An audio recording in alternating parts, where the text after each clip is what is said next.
त्याच्यामध्ये अभ्यासात काय घटक महत्वाचे आहेत, कोणकोणत्या गोष्टी आपल्याला अभ्यास करायच्या आहेत, लक्षात ठेवायच्या आहेत, की बघायचं आहे. ही गोष्टी लक्षात ठेवल्याच्या नंतर जरा सहज लक्षात येते. सगळ्यात अगोदर समानार्थी शब्द आणि विरुद्धार्थी शब्द आपल्याला पाठ असले पाहिजेत. लक्षात येते. समानार्थी शब्द म्हणजे काय? समजा आता सूर्य आहे, सूर्याला रवी म्हणतात. काय म्हणतात? रवी. तर तुम्हाला तो समानार्थी शब्द माहित पाहिजे. पर्यायामध्ये असतो की याला समानार्थी शब्द कुठला. किंवा आपली पृथ्वी आहे, पृथ्वीला काय म्हणतात? धरा म्हणतात. पृथ्वीला काय म्हणतात? पृथ्वी धरा म्हणायचं. ठीक आहे. त्याच्यानंतर जे विरुद्धार्थी शब्द असतात ते पण पाठ पाहिजे. दिवसाच्या विरुद्ध रात्र येतं, उंचच्या विरुद्ध हिंगणा येतं. ओके, उंच हिंगणा. त्याच्यानंतर तुम्हाला अजून कोणकोणत्या गोष्टी माहित पाहिजेत की आपल्याला एखाद्या गोष्टीचं लिंग माहित पाहिजे. जसं मी आता म्हणतो राजा पुल्लिंगी आहे, राणी स्त्रीलिंगी आहे. त्याच्यानंतर वचन माहित पाहिजे की मुलगा म्हणजे एकटा आहे. अनेक वचनासाठी अनेक नावाचे शब्द, मुलगा, मुलगे, अनेक मुलगे असतात. आता आपण अनेक मुले शब्द वापरतो, पण ही मुले नाही वापरता मुलगे वापरायचे. काय वापरायचं? मुलगे. हे शब्द व्यवस्थित आहे. ठीक आहे. अनेक वचनात पाहिजे हे शब्द काय आहे? मुलगे. ठीक आहे. ते वॉइस आणि चिल्ड्रन मधला फरक आहे. ठीक आहे.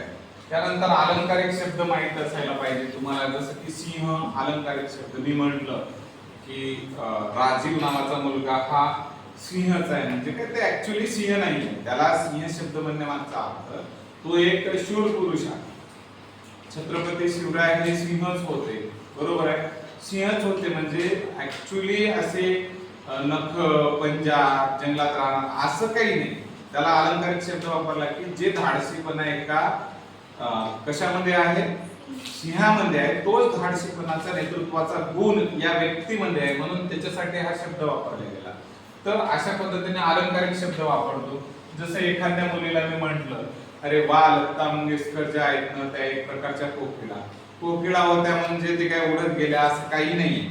कोकिळा म्हणजे त्यांच्या गळ्यातला जो मधुर आवाज आहे, जसा कोकिळाचा आवाज असतो कंठ, छानसा ऐकल्याच्या नंतर कानाला असं मजेशीर छान वाटतं, ते गोडवा त्यांच्या आवाजात सापडतो. म्हणून कोकिळातला गोडवा त्यांच्या आवाजात सापडतो, म्हणून त्याला काय म्हणलं जातं? लता मंगेशकर ह्या तर कोकिळा आहे. म्हणजे ऍक्च्युअली ते काही पक्षीच्या फॉर्म मध्ये नाही. काय आहेत त्या? ते गुण आहेत त्याच्यामध्ये. ते एखाद्या माणसातले गुण असतात. जसं एखादी मुलगी आहे, आता एखादी आमची पृथ्वी म्हणजे शाहूगायच आहे. शाहूगाय म्हणजे काय? की बाबा रे त्याच्या आतमध्ये जे गायीच्या आतमध्ये नम्रता राहते, शाहूपणा असतो, तेच त्या मुलीच्या आतमध्ये गुण अंतर्भूत आहे. म्हणून मी त्या मुलीला गायीतला जे सौम्यपणा, साधेपणा, एकदम सोजळपणा दिसतो, तो सोजळपणा, ते साधेपणा त्याच्यात दिसतो. तर त्यामुळं त्या व्यक्तीला काय म्हणलेलं आहे? ती तर गाय आहे. गायीतले गुणधर्म त्याच्यात. म्हणजे असं तुम्हाला माहिती पाहिजे अलंकारिक शब्द. त्यानंतर आपल्याला काही प्राणी, पक्षी आणि त्यांचे काय माहित पाहिजे? त्यांचे पक्षी म्हणजे पिल्ले यांचेही नाव माहित पाहिजे. प्राणी, पक्षी आणि पिल्ले.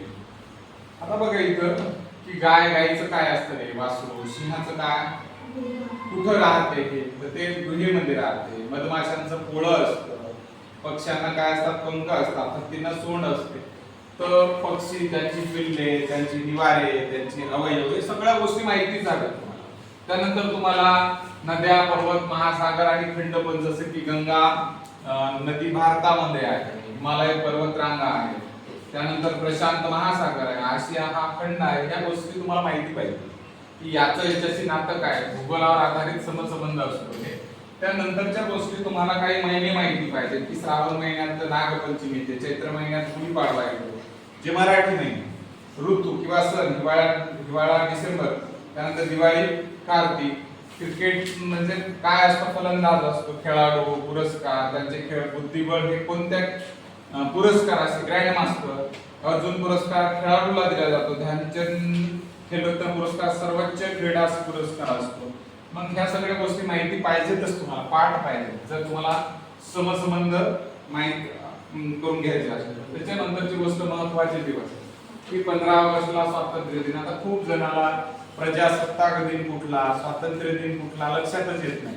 तर स्वातंत्र्य दिन हा कोणता आहे? 15 ऑगस्ट आहे. 26 जानेवारी म्हणजे प्रजासत्ताक. ठीक आहे. त्यानंतर 2 ऑक्टोबरला महात्मा गांधी जयंती आहे. त्यानंतर 14 नोव्हेंबरला बालदिन आहे, ठीक आहे, नोव्हेंबरला. त्यानंतर धर्मग्रंथ, प्रार्थना स्थळे, संत आणि साहित्य हे पण माहिती पाहिजे. बरेच वेळेस आपल्याला संतांची टोपण नावं माहिती पाहिजे, लेखकांची टोपण नावं माहिती पाहिजे. आता हिंदू धर्मात भगवद्गीता, त्यांना मुस्लिम धर्मात कारात कुराण, त्यांचं मंदिराला काय मस्जिद म्हणल्या जाते, हिंदू धर्मात त्याला मंदिर म्हणले जाते. शिखाचं म्हणजे काय आहे लिखाण केलेलं साहित्य, तर गुरुग्रंथ साहिब आहे. ते कुठं जातात तर गुरुद्वारामध्ये सगळे जातात. संत तुकारामाचे काय आहे तर अभंग आहे, संत ज्ञानेश्वराचं काय ज्ञानेश्वरी. ह्या गोष्टी तुम्हाला अशा मुखगत अपेक्षित आहे की सगळं माहिती असलं पाहिजे सहजपणे. ओके. त्यानंतर राज्य आणि राजधानी आणि देश आणि त्याचे चलन. जसं महाराष्ट्राची राजधानी मुंबई येतं, गुजरातची गांधीनगर. गांधीनगर कुठं आहे तर गुजरातमध्ये. भारत याचं चलन काय रुपया, जपानचं काय आहे येन, अमेरिका डॉलर, येन डॉलर, ठीक आहे. धान्य गहू धान्य आहे, आंबा हे फळ आहे, बटाटा काय तर भाजी आहे. त्यानंतर बस, सार्वजनिक वाहन, विमान, हवाई वाहन. तुम्हाला या सगळ्या गोष्टी माहिती पाहिजे, ठीक आहे.